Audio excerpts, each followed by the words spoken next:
Ahora nos toca insuficiencia renal aguda y claramente para saber a dónde apuntar con el tratamiento tenemos que saber cuáles son las funciones del riñón, ¿no? Y una de las principales y que es justamente donde se centra el tratamiento de la insuficiencia renal aguda es la conservación del volumen y la composición iónica de los fluidos corporales. Cuando decimos composición iónica hablamos del potasio, del sodio, del calcio, del cloro, el fósforo y otros tipos de metabolitos que maneja el riñón, como la urea, como el bicarbonato, ¿no? Todos estos movimientos de lo que es el metabolismo son muy importantes al momento de evaluar una falla renal. También, bueno, modifica los volúmenes, como dijimos recién, la composición de la orina, elimina los productos del metabolismo interno, elimina sustancias químicas exógenas, como los fármacos o algunas toxinas. También tiene que ver con el metabolismo y excreción de algunas hormonas endógenas, sobre todo hormonas que regulan la tensión arterial o otras hormonas como son la eritropoyetina, que tiene una función en lo que es la formación de células de la sangre. Eh, bueno, produce la renina, que es la que recién decía del control de la tensión arterial, prostaglandinas, otras citoquinas y también en el metabolismo de la vitamina D. Es un órgano efector de algunas hormonas como la paratiroidea, como la calcitonina, esta que es una hormona que se secreta en la tiroides, la hormona antidiurética, que tiene que ver con los controles de los volúmenes. Justamente la hormona antidiurética lo que hace es inhibir la diuresis. Y bueno, la angiotensina y la aldosterona en la regulación junto con la renina de todo lo que es presiones dentro del cuerpo. Bueno, también el catabolismo de proteínas y la conversión metabólica de algunas drogas en las cuales se pueden llegar a activar una función similar a lo que pasa en el hígado.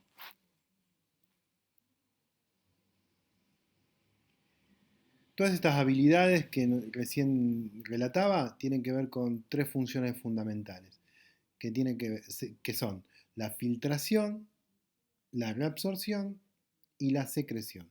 Y todo a través de su unidad funcional, que es la nefrona.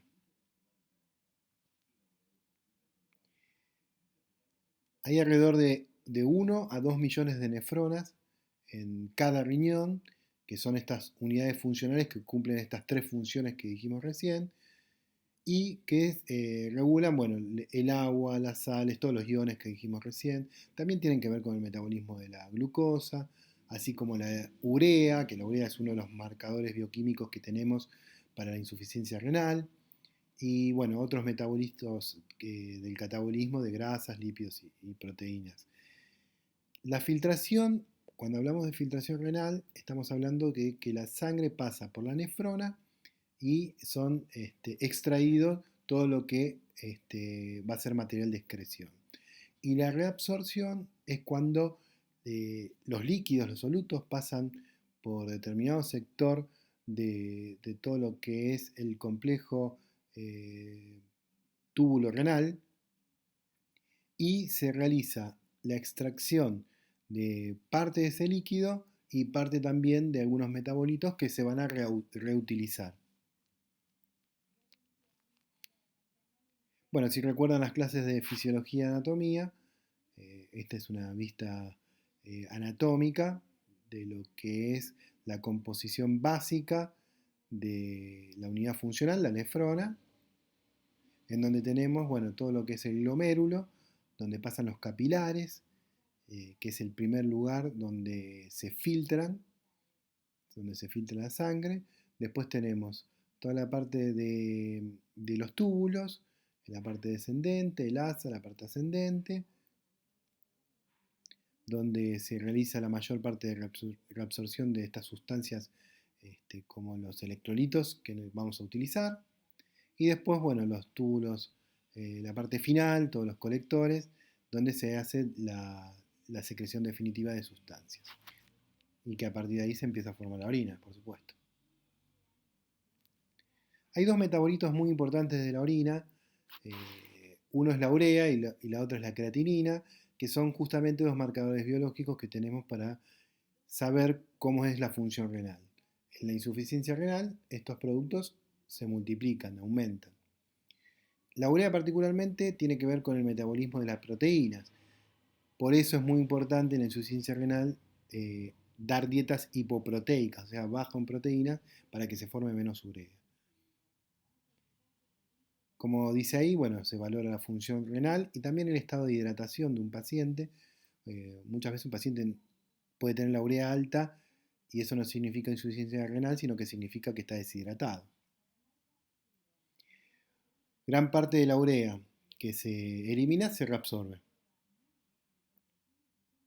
Y la creatinina, que es el metabolismo de la creatina y la fosfocreatina que está en el músculo,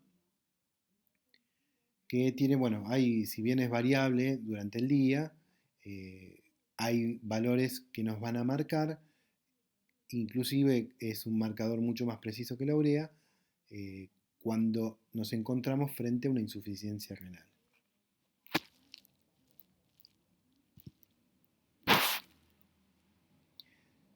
Cuando específicamente nos referimos a insuficiencia renal, es cuando el riñón no es capaz de filtrar ninguna de estas sustancias que se excretan.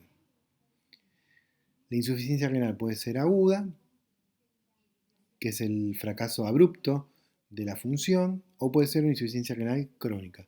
Acá generalmente en insuficiencia renal crónica lo que tenemos es un daño permanente e irreversible de la función renal.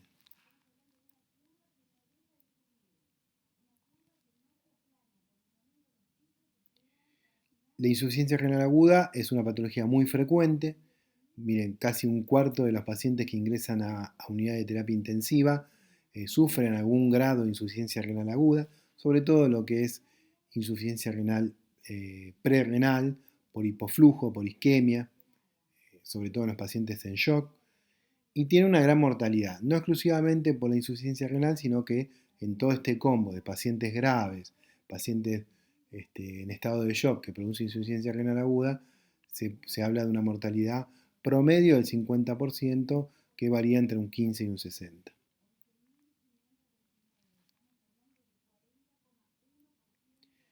Sobre todo son susceptibles los pacientes añosos, esto por supuesto los abuelos que tienen menos funcionalidad renal son más sensibles a la insuficiencia renal. También un párrafo aparte, aquellos que son que padecen diabetes por la microangiopatía diabética. También, bueno, algunas cuestiones como enfermedades crónicas como cardíacas, pulmonares o hepáticas, la anemia, cáncer, todo esto da susceptibilidad a tener una insuficiencia renal aguda. Y la exposición a ciertas sustancias como eh, los, las sustancias de contraste, algunas drogas que son muy nefrotóxicas, como algunos antineoplásicos o como algunos antibióticos, aquellos que están sometidos a cirugías por mucho tiempo, cirugías mayores, esas que son prolongadas, el trauma, los quemados, el shock. Bueno, como verán, son pacientes que siempre vamos a estar viendo en la urgencia, entonces cada uno puede ser susceptible a padecer una insuficiencia renal aguda. Acá un poco por porcentaje, las glomerulonefritis, las inflamaciones del glomérulo son casi un 8%. Tenemos la diabetes como que se lleva casi la mitad de la insuficiencia renal, sobre todo la insuficiencia renal crónica, la hipertensión, algunas enfermedades urológicas, que en este caso en particular las obstrucciones porrenales como los cálculos, y bueno, y otras causas de casi el 20%. Como era la isquemia renal, que estaba hablando de pacientes chocados, es una de las principales causas que genera el daño tubular por isquemia y que, bueno, todos esos cambios hemodinámicos que se producen por una isquemia generada en un paciente chocado, como la vasoconstricción, todo eso va a generar en sí la disminución del oxígeno al parénquima y al tejido renal, produciendo la disminución en la tasa de filtrado glomerular. El diagnóstico, principalmente que caiga el filtrado glomerular, que se va a exteriorizar como una disminución de la diuresis. Cuando hablamos de oliguria, o sea, oligo es poco, poca orina, hablamos de menos de 400 mililitros día o 0,5 mililitros por kilogramos. Esto para calcularlo mejor con la parte pediátrica. Y en el laboratorio, cuando la creatinina se multiplica por 2 o más del 50% de su valor basal, del valor normal. La otra forma de tener certeza en una insuficiencia renal aguda es haciendo lo que se llama el clearance de creatinina. Y otras cuestiones que también podemos evidenciar que nos puede llevar al diagnóstico de insuficiencia renal aguda son las alteraciones que tienen que ver con su función. Esto de la anemia por la disminución de la eritropoyetina, o la acidosis por la falta de excreción, por el aumento de la excreción del bicarbonato, bueno, hipocalemia, hipofosfemia, hipermagnesemia, todos resultados que tienen que ver con la falta de función y reabsorción de algunos electrolitos, como por ejemplo el potasio. Y lo otro, bueno, el aumento de la urea, ¿no? El otro factor fundamental. Cuando hablamos de clearance de creatinina, lo que hablamos es la capacidad del riñón de depurar la creatinina. Y esta es una medición que se hace tomando la orina de 24 horas y haciendo análisis de sangre para comparar lo que es la creatinina en sangre y la creatinina en orina. Este aclaramiento o clearance de creatinina es una medición muy fidedigna con respecto a lo que es la filtración glomerular. Bueno, ahí está el valor normal, 100 a 200 mililitros por minuto. La necrosis tubular aguda es la lesión del sistema proximal tubular secundario a isquemia. La principal causa es la causa hemodinamia, como dijimos, la hipotensión sostenida, que se da, por ejemplo, en el cuadro del shock.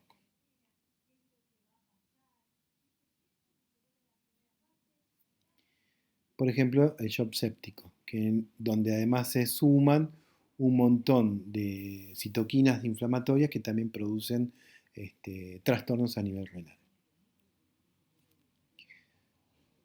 ¿Cómo se clasifica la insuficiencia renal aguda? En prerrenal, renal y posrenal. La prerrenal es esta que estamos viendo de la isquemia por hipoflujo, o sea, de causa hemodinámica. Se presenta entre el 55 al 60% de los casos que tengan reducción de flujo sanguíneo a estos órganos, como decimos, órganos blancos, ¿no? El corazón, riñón y el cerebro.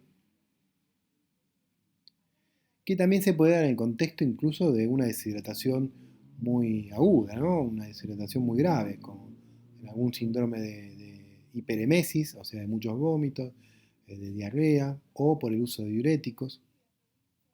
O también secundaria, una insuficiencia hepática, drogas hipotensoras o la sepsis. Cuando hablamos de insuficiencia renal, estamos hablando de un daño en el parénquima, ya no solo una necrosis tubular aguda, que puede ser tubular, intersticial, glomerular o vascular. Se presenta en el 30-40% de los casos. El daño tubular es principalmente secundario a la isquemia que se produce por todo este daño parenquimatoso, que puede ser como progresión de un cuadro de falla prerrenal.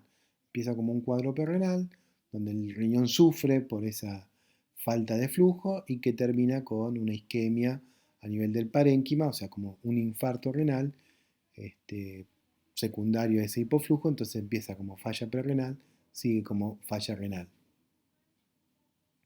Después hay toxinas como los aminoglucósidos, los medios de contrastes endovenoso, por eso cuando uno hace una tomografía con contraste, siempre tiene que pedir un laboratorio para ver si no tiene una falla renal, si no hay que ajustar las dosis del contraste.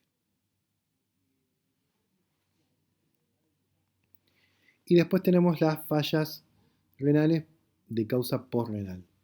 Lo más común es la obstrucción al flujo urinario. Si la obstrucción es de un lado, es una falla eh, unilateral que puede ser que no lleve a una insuficiencia renal porque se necesita que la lesión sea bilateral. Si no, muy probablemente un riñón solo se pueda adecuar o hipertrofiar para suplir al riñón que falta. Así que la obstrucción, preferentemente para que lleve a la insuficiencia renal aguda, debe ser bilateral. Por ejemplo, la obstrucción prostática, tumores de la pelvis, como el cáncer cervical o uterino, o tumores de retroperitoneo, o que tenga litos de ambos lados. Hay un síndrome que se produce por el aumento de la urea, que es el síndrome urémico, que son alteraciones humorales, este, que puede estar dentro del contexto de descompensación de una enfermedad renal crónica y que se acompaña con una disminución de la tasa de filtrado glomerular. Este síndrome urémico produce, como les decía recién, alteraciones en varios aparatos y sistemas. Bueno, por ejemplo, las alteraciones cardiovasculares, la hipertensión, o sea que una crisis hipertensiva, o que lleve a una insuficiencia cardíaca con un edema agudo de pulmón. Esto es lo que se llama como el pulmón urémico, que es un cuadro bastante grave y que se soluciona no con los diuréticos como el edema agudo de pulmón cardiogénico, sino con diálisis. Y otra patología que puede causar este síndrome urémico es una pericarditis urémica, que bueno, tiene las mismas características de una pericarditis, con los cambios en el electrocardiograma y el dolor más el frote pericárdico y la fiebre. Bueno, hay alteraciones neurológicas, también marcadas con un deterioro del sensorio, que puede ser también fallas en lo que es la conducta, la ideación o en lo que son las funciones mentales superiores. Y algo bastante patognomónico de este síndrome urémico a nivel neurológico es la irritabilidad neuromuscular que causan, por ejemplo, lo que se llama el asterix, que son movimientos en las manos, también las mioclonías, que son los pequeños movimientos de fascículos musculares, y temblores. Hay también estadios finales o terminales que tienen que ver con el síndrome urémico y por ahí más con una insuficiencia renal crónica que se pueden llevar al paciente a un letargo, estupor o incluso a la profundización de lo que es el deterioro del sensorio, que es el coma. Y acá también, bueno, se nombra lo que es el síndrome de las piernas inquietas, que se deben imaginar que es eh, mover permanentemente las piernas, que se acompañan también de lo que son parestesias, o sea, cambios en la sensibilidad de lo que es la piel.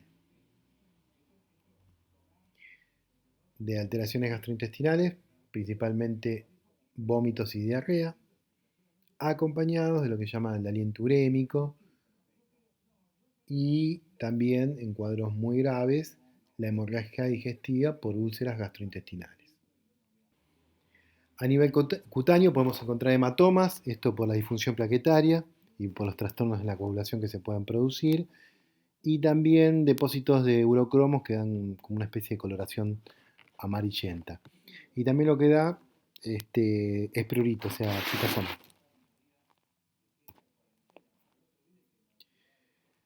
Hay algunos síndromes que yo ahora les voy a nombrar que tienen mucho que ver con la insuficiencia renal aguda. Uno de ellos es el paciente electrocutado. Además de las arritmias cardíacas y de las lesiones dérmicas que puede producir una quemadura por electrocución, eh, se producen lesiones musculares que se llaman rhabdomiolisis y esto lo que hace es liberar mioglobulina a la circulación general, o sea, a la sangre, que eso se llama mioglobinuria. La mioglobulina llega a nivel renal, a nivel donde se filtra, y se deposita en forma de cristales. Y este depósito en forma de cristales produce necrosis tubular aguda por inflamación, que lleva justamente a la insuficiencia renal. Por eso, en el paciente electrocutado, tenemos que, dentro de lo que es el tratamiento, dar una muy buena hidratación para un poco lavar todo esto y para evitar la insuficiencia renal. Hay otros síndromes que también producen esto, como, bueno, ya habíamos hablado del hipoflujo y del shock, o sea que un gran quemado también produciría insuficiencia renal aguda, lo mismo que un trauma.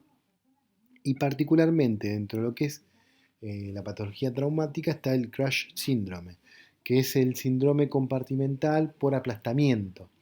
Pero es muy interesante cómo el síndrome compartimental, que también produce lesión muscular con rhabdomiolisis y liberación de mioglobulina, también puede llevar a la falla renal. Y es uno de los casos en los cuales en el prehospitalario, paciente atrapado, aplastado por colapso de estructura, podemos ir, siempre que la escena esté segura, a aportarle oxígeno y una vía con líquidos para evitar este síndrome de falla renal en quien está prolongadamente atrapado, por ejemplo, más de 2 horas. Bueno, acá un cuadrito que sintetiza la rhabdomiólisis con las afecciones que va produciendo para terminar en la disminución de la tasa de filtrado glomerular, que sería la falla renal aguda. Y el crash síndrome, bueno, como les había contado recién, que es el síndrome por aplastamiento, con la consecuente lesión muscular y la liberación de todos los detritus que se pueden producir tanto en un síndrome compartimental como en la lesión directa muscular por el trauma. También se ha visto en grandes aglomeraciones de personas, en un recital, muchas horas, apretado, esto puede llegar a producirse. Y algo similar también se produce en personas que se someten a un ejercicio muy intenso que va produciendo pequeños daños en las fibras musculares, pequeños desgarros con liberación de mioglobulina, también puede llevar a falla renal. Cuando se encuentra con un síndrome de aplastamiento, van a encontrar un paciente con dolor, con parestesias, esto por compresión nerviosa, con un sitio anatómico con elevada presión, esto es palpable, y ausencia de pulso distal. Es un síndrome compartimental también, ¿no? Y una de las características principales cuando hay mioglobulina dando vuelta y se excreta por orina es la orina oscura o mioglobinuria, que la orina se ve amarronada como si fuese Coca-Cola.